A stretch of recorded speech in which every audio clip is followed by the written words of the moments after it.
Bem, gente, em continuidade ao canal Palavra do Cristão, hoje eu vou falar sobre orgulho e vaidade. O que é o orgulho? O orgulho é um sentimento de prazer, de grande satisfação com o próprio valor, com o próprio mérito, com a própria honra. Ele é um sentimento egoísta, no qual a pessoa tem uma admiração pelos próprios méritos, pelas próprias conquistas. É um excesso de amor próprio.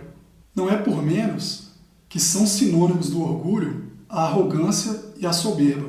Para o cristianismo, o orgulho, na sua modalidade soberba, é um dos 7 pecados capitais. Já a vaidade é a qualidade do que é vão, vazio, firmado sobre a aparência ilusória, ou seja, é uma ilusão. É a valorização que se atribui à própria aparência, ou quaisquer outras qualidades físicas ou intelectuais, fundamentada no desejo de que tais qualidades sejam reconhecidas ou admiradas pelos outros. Ou seja, o vaidoso ele tem necessidade de que aquilo que ele faz seja reconhecido e admirado pelos outros. O sinônimo de vaidade é o próprio orgulho, que a gente explicou antes. E também a ostentação, a arrogância, a presunção e a futilidade, ou seja, algo sem valor. Nesse aspecto é que também a gente fala da idolatria do corpo, pois o que se vê hoje em dia é a valorização do corpo em detrimento do caráter e da moral. O que importa para a grande parte da sociedade é apenas o aspecto físico. O espiritual vem sendo deixado de lado há muito tempo. É importante a gente saber que Deus não olha a nossa beleza física, mas a nossa beleza espiritual. Portanto, Deus olha para a beleza do nosso interior, em especial do nosso coração. Quanto mais humanos somos, mais próximos de Deus estamos. Ser humano é ser a imagem e a semelhança de Deus. O individualismo e o consumismo têm também afligido nossas vidas. De fato, pessoas orgulhosas e vaidosas tendem a ser egoístas e consumistas, sempre buscando a perfeição do ponto de vista social. O que mais se vê é a beleza exterior em contraste com o interior vazio, escuro e sem vida. Então, vemos um corpo belo, mas uma alma feia. De nada adianta buscar a perfeição humana na Terra, valendo-se de inúmeros procedimentos estéticos, por vezes invasivos, sendo que a alma permanece inalterável, ou seja, sem qualquer mudança real. Do que adianta conquistar a Terra e perder o paraíso?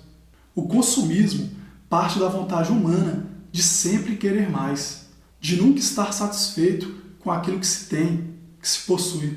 Nesse desejo infinito, o que se vê é a vontade humana de consumir sem pensar nas consequências.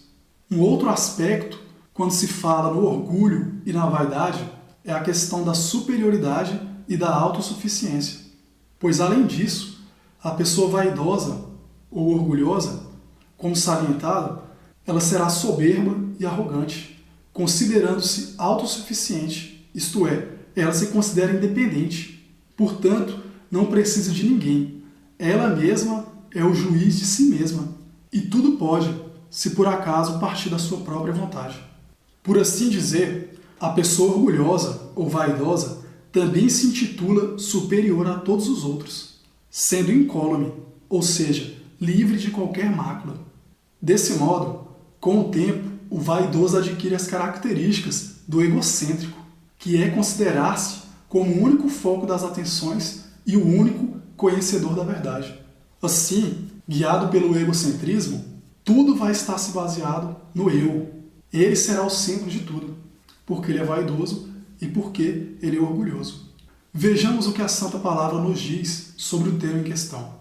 Em Filipenses, capítulo 2, versículo 3, é ensinado o seguinte: nada façam por ambição egoísta ou por vaidade, mas humildemente considerem os outros superiores a vocês mesmos.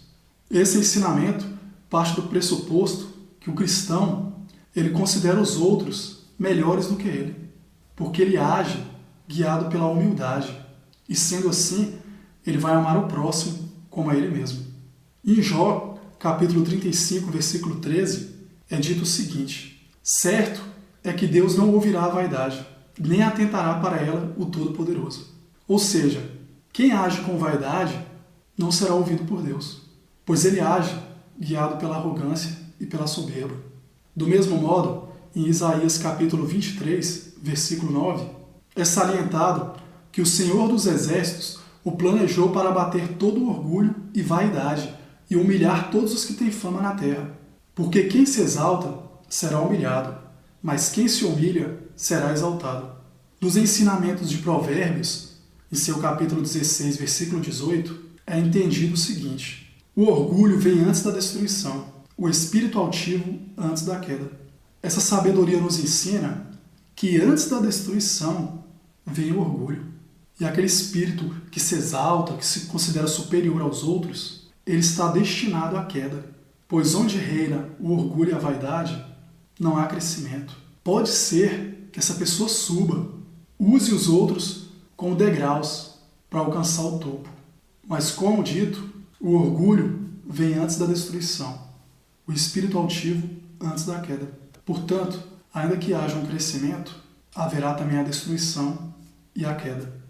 Ainda no livro de Provérbios, em seu capítulo 29, versículo 23, é ensinado que o orgulho do homem o humilha, mas o de espírito humilde obtém honra. Porque Deus sempre olha o nosso coração. Se a gente agir pela humildade, a gente obterá honra. E essa honra será a glória da salvação. No Evangelho de Marcos, no seu capítulo 7, a partir do versículo 21, é também ressaltado que do interior do coração dos homens vêm os maus pensamentos, as imoralidades sexuais, os roubos, os homicídios, os adultérios, as cobiças, as maldades, o engano, a devassidão, a inveja, a calúnia, a arrogância e a insensatez. Todos esses males vêm de dentro e tornam o homem impuro. Nesse mesmo sentido, em Tiago, capítulo 4, versículo 6, é ressaltado que Deus nos concede graça maior. Por isso diz as Escrituras: Deus se opõe aos orgulhosos, mas concede graça aos humildes. Deus se opõe aos orgulhosos, mas concede graça aos humildes. Vejam a importância da humildade. A humildade é a virtude do verdadeiro cristão. Da mesma forma, jovens, sujeitem-se aos mais velhos. Sejam todos humildes uns para com os outros, porque Deus se opõe aos orgulhosos, mas concede graça aos humildes. Portanto, humilhem-se debaixo da poderosa mão de Deus, para que Ele os exalte no tempo devido. Isso é confirmado em 1 Pedro, capítulo 5, a partir do versículo 5. Então, gente, eu encerro o vídeo por aqui. Espero que minhas palavras tenham servido para gerar uma reflexão nesse sentido. Se inscrevam no canal no YouTube, curtam a página Palavra do Cristão no Facebook e fiquem no aguardo do próximo vídeo. Um abraço a todos e fiquem com Deus. Até mais.